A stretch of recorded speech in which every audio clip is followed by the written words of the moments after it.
ಇನ್ನು ಈ ಶೆಡ್ ಸಮೀಪ ಆರೋಪಿಗಳ ಚಲನವಲನದ ದೃಶ್ಯ ಸಿಸಿಟಿವಿಯಲ್ಲಿ ಸೆರೆಯಾಗಿದೆ. ಶನಿವಾರ ಸಂಜೆ 8 ಗಂಟೆಯ ಹೊತ್ತಿಗೆ ಕೆಂಪು ಜೀಪು, ಆ ಜೀಪ್ ರ್ಯಾಂಗ್ಲರ್ ವಿನಯ್ಗೆ ಸೇರಿರೋದು. ಅದು ಇಲ್ಲಿ ಪಾಸ್ ಆಗಿರೋದು ಸಿಸಿಟಿವಿಯಲ್ಲಿ ಸೆರೆಯಾಗಿದೆ. ವಿನಯ್ಗೆ ಸೇರಿದಂಥ ಕೆಂಪು ಜೀಪು ಶೆಡ್ನೊಳಗೆ ಎಂಟ್ರಿ ಆಗುವಂಥ ದೃಶ್ಯ. ಜೀಪ್ನಲ್ಲಿ ದರ್ಶನ್ ಕೂಡ ಇದ್ರು ಅನ್ನುವಂಥ ಮಾಹಿತಿ ಇದೆ. ತನಿಖೆಯಲ್ಲಿ ಇದೆಲ್ಲವೂ ಕೂಡ ಬಯಲಾಗ್ತಾ ಇದೆ. ಆ ಬಳಿಕ ನಸುಕಿನ ಜಾವ ಶೆಡ್ನೊಳಗೆ 2 ವಾಹನಗಳು ಹೋಗಿದೆ. 3 ಗಂಟೆ 25 ನಿಮಿಷದ ಹೊತ್ತಿಗೆ ಜೀಪು ಮತ್ತು ಸ್ಕಾರ್ಪಿಯೋ ಹೋಗಿದೆ. ಸೊ ಇದೆಲ್ಲವೂ ಕೂಡ ಸಿಸಿಟಿವಿ ದೃಶ್ಯಗಳು ಲಭ್ಯ ಆಗಿದೆ, ಅಂದರೆ ಸೆರೆ ಸಿಕ್ಕಿದೆ. ಆ ಕೆಂಪು ಜೀಪ್ ಏನಿದೆ, ಜೀಪ್ ರ್ಯಾಂಗ್ಲರ್, ಆ ಜೀಪ್ ರ್ಯಾಂಗ್ಲರು ವಿನಯ್ಗೆ ಸೇರಿರುವಂಥ ಜೀಪ್. ಅದು ನೋಡ್ತಾ ಇದ್ದೀರಿ, ಅದರ 2 ದೃಶ್ಯಗಳನ್ನು ನೋಡ್ತಾ ಇದ್ದೀರಿ. 8 ಗಂಟೆ ಹೊತ್ತಿಗೆ ಜೀಪ್ ಎಂಟ್ರಿ ಆಗೋದು. ಒಂದು ಮಾಹಿತಿ ಪ್ರಕಾರ ಈ ಜೀಪ್ನಲ್ಲಿ 8 ಗಂಟೆಯ ಹೊತ್ತಿಗೆ ದರ್ಶನ್ ಮತ್ತು ಪವಿತ್ರ ಗೌಡ ಇದ್ರು ಅಂತ ಹೇಳಲಾಗ್ತಾ ಇದೆ. ಈ ಜೀಪ್ 8 ಗಂಟೆಗೆ ಏನು ಎಂಟ್ರಿ ಆಯಿತು ನೋಡಿ, ದರ್ಶನ್ ಮತ್ತು ಪವಿತ್ರ ಗೌಡ ಆ ಸಂದರ್ಭದಲ್ಲಿ ಬಂದಿದ್ದಾರೆ ಅನ್ನೋ ಮಾಹಿತಿ ಇದೆ. ಗೊತ್ತಿಲ್ಲ, ಕ್ಲಾರಿಟಿ ಇಲ್ಲ, ಒಂದು ಅನುಮಾನ. ಮತ್ತೊಂದು 9ನೇ ತಾರೀಕು ಮೂವ್ ಆಗೋದು ಕಾಣಿಸುತ್ತೆ ವಿಜುವಲಲ್ಲಿ, ಜೀಪ್ ರ್ಯಾಂಗ್ಲರು ಮತ್ತು ಸ್ಕಾರ್ಪಿಯೋ. ಈಗ ಈ 2 ವಾಹನಗಳು ಸೀಸ್ ಆಗಿದೆ. 2 ವಾಹನಗಳನ್ನು ಪೊಲೀಸರು ಸೀಸ್ ಮಾಡಿದ್ದಾರೆ. ಈ ಜೀಪ್ ರ್ಯಾಂಗ್ಲರ್ ಏನಿದೆ, ಇದು ದರ್ಶನ್ ಬೆಂಗಳೂರಲ್ಲಿ ಓಡಾಟಕ್ಕೆ ಬಳಸ್ತಾ ಇದ್ದಂಥ ವಾಹನ. ಇದು ನೀವು ಒಂದು 2 ತಿಂಗಳು 3 ತಿಂಗಳು ಹಿಂದಕ್ಕೆ ಹೋದರೆ, ಎಕ್ಸಾಕ್ಟ್ ಅಲ್ಲ, ಒಂದು 2 ತಿಂಗಳ ಹಿಂದೆ ಅಂತ ಅನಿಸುತ್ತೆ ನನಗೆ, ನಾಯಿ ಕಚ್ಚಿದ್ದೊಂದು ಕೇಸ್ ಆಯಿತು.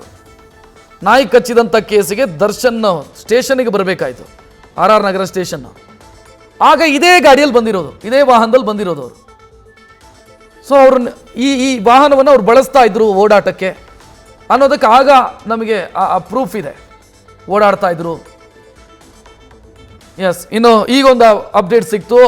ಆ ಪಬ್ ಗಲಾಟೆ, ಜೆಟ್ ಲ್ಯಾಗ್ನಲ್ಲೇನೇನೋ ರಾತ್ರಿ ಪೂರ್ತಿ ಕುಡಿದು ಗಲಾಟೆ ಮಾಡಿದ್ರು ಅಥವಾ ಕುಡಿತಾ ಕೂತಿದ್ರು ಅನ್ನುವಂಥ ವಿಚಾರ ಏನಿದೆ, ಆಗಲೂ ಕೂಡ ಒಂದು ಕೇಸ್ ಆಯ್ತಲ್ಲ, ಆಗಲೂ ಅದೇ ಕಾರಲ್ಲಿ ಬಂದಿದ್ರಂತೆ, ಅದೇ ಕಾರಲ್ಲಿ ಸ್ಟೇಷನ್ಗೆ ಬಂದಿದ್ರಂತೆ.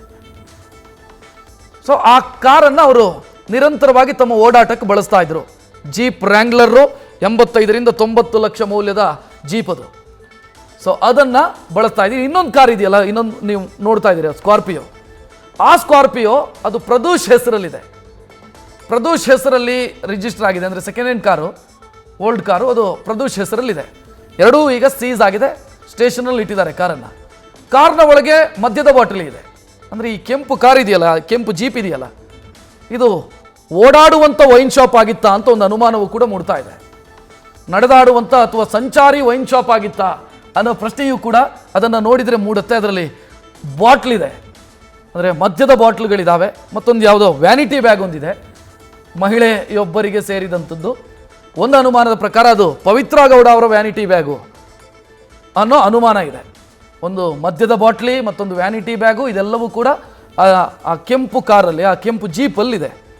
ನೋಡ್ತಾ ಇದ್ದೀರಿ, ನಾನು ಆಗಲೇ ಹೇಳಿದೆ ನೋಡಿ, ಇದು ಸಂಚಾರಿ ವೈನ್ ಶಾಪ್ ಆಗಿ ಬಳಕೆಯಾಗ್ತಾ ಇತ್ತಾ ಈ ಜೀಪು ಗೊತ್ತಿಲ್ಲ.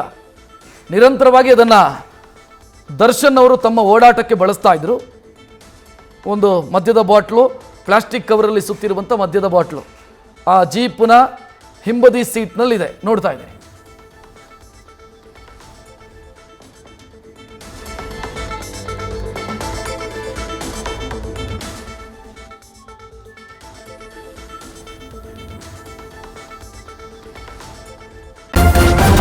ನ್ಯೂಸ್ ಫಸ್ಟ್, ನಿರ್ಭೀತಿಯಿಂದ ನಿಮ್ಮ ಪರವಾಗಿ.